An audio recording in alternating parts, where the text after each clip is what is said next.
Experience 11 days of Grand Europe trip with easy EMI of rupees 25,000 only with GT Holidays, South India's #1 travel brand. Touring talkies ரசிகர்களுக்கு வணக்கம். வாங்க lens நிகழ்ச்சிக்கு போகலாம்.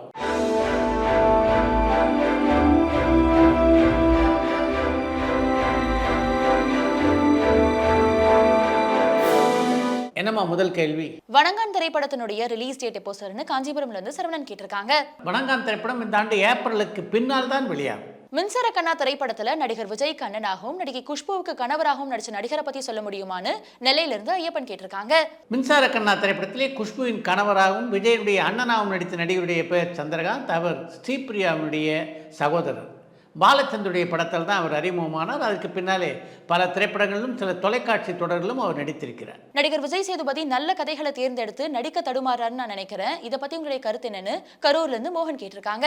அவசரப்பட்டு விஜய் சேதுபதியை பற்றி அப்படி ஒரு முடிவை நீங்கள் எடுத்துட வேணாம். மிக விரைவிலேயே நித்தினுடைய இயக்கத்தில் மகாராஜா என்ற படம் வெளிவர இருக்கிறது. அந்த படம் நிச்சயமாக விஜய் சேதுபதியுடைய திரை வாழ்க்கையிலே ஒரு திருப்புமுனை படமாக இருக்கும் அப்படின்னு நான் நம்புகிறேன்.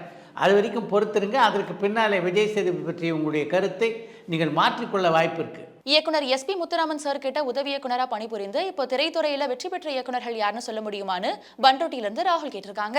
இயக்குனர் எஸ்பி முத்துராமன் உதவியாளர்களாக இருந்தவரில் சினிமா உலகத்தில் மிக பெரிதாக ஜெயித்தவர்னா GN ரங்கராயனை சொல்லலாம். அவருடைய இயக்கத்தில் உருவான திரைப்படம் தான் கல்யாணராமன் திரைப்படம். அதற்கு பின்னாலே மீண்டும் கோகிலா உட்பட பல திரைப்படங்களை இயக்கினார் GN ரங்கராஜன். ஈரம் திரைப்படத்தினுடைய இயக்குனரான அறிவழகன் இப்போ என்ன பண்ணிட்டு இருக்காருன்னு சொல்ல முடியுமான்னு காஞ்சிபுரம்ல இருந்து சரவணன் கேட்டிருக்காங்க.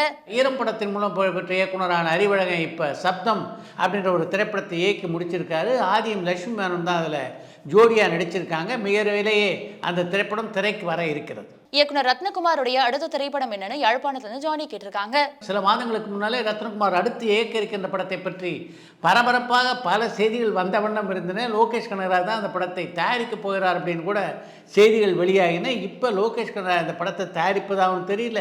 அந்த படத்தினுடைய படப்பிடிப்பு எப்போது தொடங்கப் போகிறது என்றும் தெரியவில்லை. ஸ்டண்ட் மாஸ்டர் அன்பறிவு கமல்ஹாசன் சாரை வச்சு என்ன திரைப்படத்தை இயக்க போறாரு? ஒருவேளை பேசும் படத்துல கமல் சார் பேசாம நடிச்ச மாதிரி அன்பறிவு சாருடைய படத்துல ஃபுல்லா ஃபைட் சீக்வன்ஸ் வச்சே படத்தை முடிச்சிருவாங்களான்னு முகமது கேட்டிருக்காங்க.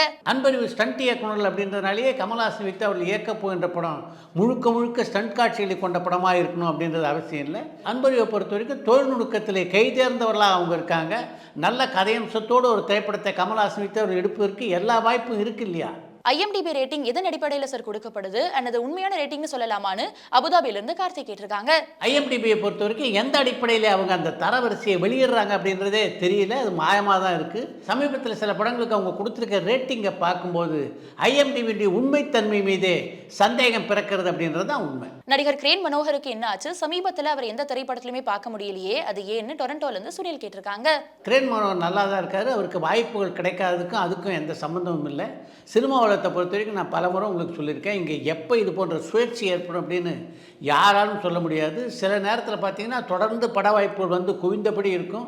சில நேரத்தில் யாரும் கூப்பிடவே மாட்டாங்க. அப்படிப்பட்ட ஒரு சூழ்நிலையில் தான் இப்போ கிரேன் மனோகர் இருக்கிறார் என்று நினைக்கிறேன். அவரை பொறுத்த வரைக்கும் ஒரு நல்ல ஆற்றல் மிக்க ஒரு நகைச்சுவை நடிகர். அவர் ஏன் இப்போ உள்ள இளம் இயக்குநர்கள் தொடர்ந்து பயன்படுத்த மாட்டேன்றாங்க அப்படின்றது தெரியல. பண்ணையாரும் பத்மினியும் ஆதலால் காதல் செய்வீர் ஆகிய 2 திரைப்படங்கள்ல அம்மா கேரக்டர்ல நடிச்ச நடிகை தான் நல்லவனுக்கு நல்லவன் திரைப்படத்துல ரஜினிசருடைய மகளா நடிச்சவங்களான்னு இலங்கையிலிருந்து ரியாஸ் கேட்டிருக்காங்க. நீங்கள் குறிப்பிட்டிருப்பது உண்மைதான். பண்ணையாரும் பத்மினியும் ஆதலால் காதல் செய்வீர் போன்ற படங்களில் அம்மாவாக நடித்தவங்க தான் ரஜினிகாந்தினுடைய நல்லவனுக்கு நல்லவன் படத்தில் ரஜினிகாந்துக்கு மகளாக நடித்திருந்தார்கள். OTT ரிலீஸ் 8 வாரங்களுக்கு பிறகு இருந்தாதான் மல்டிபிளெக்ஸ் ஸ்கிரீன்ஸ் தரப்படும்னு நார்த் இந்தியால ஒரு கட்டுப்பாடு இருக்கிறதா சொல்லப்படுது. ஆனா சலார் திரைப்படம் மட்டும் ரிலீஸ் ஆன 4 வாரங்களே OTTல ரிலீஸ் ஆகிறதுக்கு எப்படி சம்மதிச்சாங்க? எதுக்கு இந்த பாகுபாடுன்னு ஸ்ரீலங்கால இருந்து மதிஷான் கேட்டிருக்காங்க. வட இந்தியாவிலே OTTக்கு விதிக்கப்பட்ட அந்த கட்டுப்பாடு ஹிந்தி படங்களுக்கு மட்டும் இருக்கும் அப்படின்னு நினைக்கிறேன். அதனால தான் தென்னிந்தியாவில் உருவான சலார் திரைப்படத்தை பற்றி அவங்க கண்டுக்கலன்னு நினைக்கிறேன். இயக்குனர் RB உதயகுமார் 2011ஆம் ஆண்டுக்கு அப்புறமா எந்த படத்தையுமே டைரக்ட் பண்ணல. அவர் ஒரு நல்ல இயக்குனர். அவருக்கு ப்ரொடியூசர்ஸ் யாராவது வாய்ப்பு தருவாங்களா, அல்லது நீங்க அவருடைய படத்தை ப்ரொடியூஸ் பண்ணுவீங்களான்னு முகமது கேட்டிருக்காங்க. சினிமா உலகத்தை பொறுத்த வரைக்கும் இடைவெளி இல்லாமல் தொடர்ந்து நீங்கள் இயங்கிக் கொண்டே இருக்கணும். அப்போ தான் உங்களுக்கு பட வாய்ப்பு வரும். இது நடிகர்களுக்கும் பொருந்தும், இயக்குநர்களுக்கும் பொருந்தும், இசையமைப்பாளர்களுக்கும் பொருந்தும். இங்கே ஒரு இடைவெளி விட்டுட்டிங்கன்னா அதுக்கப்புறம் பட வாய்ப்பை பெறுவது என்பது குதிரை கொம்பு தான். அது மட்டும் இல்லாமல் திரும்பவும் உங்களுடைய திறமையை நிரூபிக்க வேண்டிய ஒரு கட்டாயம் வேறு உங்களுக்கு வந்துடுது. திறமையை எப்படி நிரூபிக்க முடியும்? யாராவது வாய்ப்பு கொடுத்தா தானே திறமையை நிரூபிக்க முடியும் அப்படின்னு நீங்கள் கேட்குறது எனக்கு புரியுது. ஆனால் இப்போ வாய்ப்பு கொடுக்குறது அவ்வளோ சுலபமான விஷயமா இல்லையே.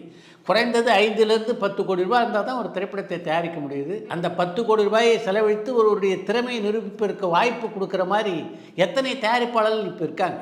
நடிப்பு கலையில எப்பவுமே வல்லவர் சிவாஜி சாரா, கமல்ஹாசன் சாரா அல்லது நடிகர் தனுஷான்னு சென்னையில இருந்து சந்தனகுமார் கேட்டிருக்காங்க. நடிப்பு கலையிலே வல்லவராக இருந்தவர் நடிகர் தினம் சிவாஜி கணேசன். நடிப்பு கலையிலே வல்லவராக இருப்பவர் உலகநாயகன் கமல்ஹாசன். நடிப்புத் துறையிலே கமல்ஹாசனை தொடுவதற்கு முயற்சி செய்து அதிலே ஓரளவுக்கு வெற்றியும் கண்டு கொண்டிருப்பவர் தனுஷ். கருடன் திரைப்படத்தினுடைய ட்ரெய்லர்ல நடிகர் சூரியனுடைய தோற்றம் ஒரு மாஸ் ஹீரோவுக்கு நிகரா இருக்கு. கூடிய விரைவில் அவர் ஒரு முழு நேர ஆக்ஷன் படத்துல பார்க்கலாமான்னு இலங்கையில இருந்து ரியாஸ் கேட்டிருக்காங்க. தமிழ் சினிமாவை பொறுத்தவரையிலே ஒருத்தர் ஹீரோவா வெற்றி பெற்று விட்டார் என்றால் அவருடைய அடுத்த பரிணாமம் ஆக்ஷன் ஹீரோ தானே. அதனால சூரியன் கதாநாயகனாக வெற்றி பெற்று விட்டார் என்றால் நிச்சயமாக அடுத்து ஆக்ஷன் ஹீரோவாக மாறுவதற்கு எல்லா வாய்ப்பும் இருக்கு. குணச்சித்திர நடிப்புல வல்லவர் பிரகாஷ் ராஜ் சாரா, தம்பிராமையா சாரா அல்லது MS பாஸ்கர் சாரான்னு சென்னையில இருந்து சந்தனகுமார் கேட்டிருக்காங்க. குணச்சித்திர நடிப்பிலே வல்லவர் யார் என்று கேள்வி கேட்டிருக்க நீங்களே மிகச்சரியாகத்தான் அதை வரிசைப்படுத்திருக்கீங்க. முதலிடத்தில் பிரகாஷ் ராஜ், அடுத்த இடத்துல இருப்பவர் MS பாஸ்கர், 3வது இடத்திலே தம்பிராமையா.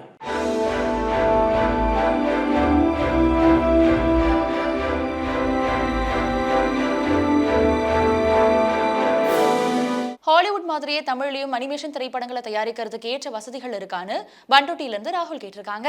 இப்பவே சிறிய அளவில் தமிழில் அனிமேஷன் படங்களை உருவாக்கி கொண்டு தான் இருக்கிறார்கள். ஆனாலும் ஹாலிவுட் தரத்திலே அனிமேஷன் படங்களை உருவாக்குவதற்கு இன்னும் குறைந்தது சில ஆண்டுகள் ஆகும் அப்படின்றது என்னுடைய எண்ணம். அடுத்து இன்று ஒரு தகவல். சினிமாவிலே வெற்றிகளை குவித்த பலர் எப்படிப்பட்ட போராட்டங்களையும் விமர்சனங்களையும் தாண்டி விட்டு அந்த இடத்துக்கு வந்திருக்காங்க அப்படின்றத பற்றி உங்களுக்கு பலமுறை பல சம்பவங்களோடு நான் சொல்லியிருக்கிறேன். அப்படிப்பட்ட ஒரு நிகழ்ச்சியை தான் இன்றைக்கும் உங்களோடு நான் பகிர்ந்து கொள்ள இருக்கிறேன். கதாசிரியர் பஞ்சவர்ணாவிலும் எப்படிப்பட்ட வெற்றிகரமான கதாசிரியர் என்பது நீங்கள் எல்லோரும் அறிந்த விஷயம். ஆனால் ஆரம்பத்தில் அவரை பற்றி எப்படிப்பட்ட விமர்சனங்கள் இருந்தது தெரியுமா? பாதிப்பட பஞ்சு என்று தான் அவரை எல்லோரும் அழைப்பார். அதுக்கு காரணம் என்னென்னா, ஆரம்பத்தில் அவர் பணியாற்றிய பல திரைப்படங்கள் வெளியாகவே இல்லை.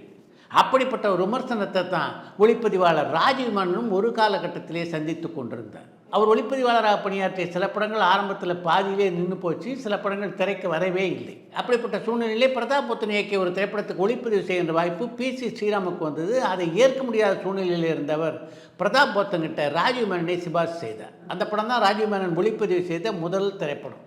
ஆனால் அந்த படமும் வெற்றி படமாக அமையவில்லை என்பதுதான் மிகப்பெரிய சோகம். அந்த படத்துக்கு பின்னாலே ஊட்டியில் நடந்த ஒரு படப்பிடிப்பின் போது மணிரத்னத்தை சந்திக்கக்கூடிய வாய்ப்பு ராஜீவ் மேனனுக்கு கிடைத்தது. ராஜீவ் மேனன் அப்போ விளம்பர படங்களிலும் பணியாற்றி கொண்டிருந்தார். மணிரத்னத்தை பொறுத்தவரைக்கும் ராஜீவ் மேனனை அவருக்கு ஏற்கனவே தெரியும். ரோஜா திரைப்படத்திலே கதாநாயகன் நடிப்பதற்கு ராஜீவ் மேனன் தான் முதல்ல அழைத்தார் மணிரத்னம். ராஜீவ் மேனன் அதை ஏற்றுக்கொள்ளவில்லை. ராசி இல்லாத ஒளிப்பதிவாளர் அப்படின்னு பேர் இருக்கிறதுனால முதல்ல அதை முறியடிக்கணும், அதை முறியடிச்சுட்டு தான் சினிமாவில் வேறு வேலை பார்க்கணும் அப்படின்ற முடிவில் இருந்தார் ராஜீவ் மேனன். அப்படிப்பட்ட முடிவில் இருந்த அவருக்கு சரியான நேரத்திலே பம்பாய் திரைப்படத்தை ஒளிப்பதிவு செய்கின்ற வாய்ப்பை தந்தவர் மணிரத்னம். அந்த பம்பாய் பட வாய்ப்பு ராஜீவ் மேனனுக்கு எப்படிப்பட்ட அங்கீகாரத்தை பெற்று தந்தது என்பதும், அதற்கு பின்னாலே எந்த அளவுக்கு ஒரு நல்ல ஒளிப்பதிவாளராக உயர்ந்தார் என்பதும் நீங்கள் அறிந்த கதை.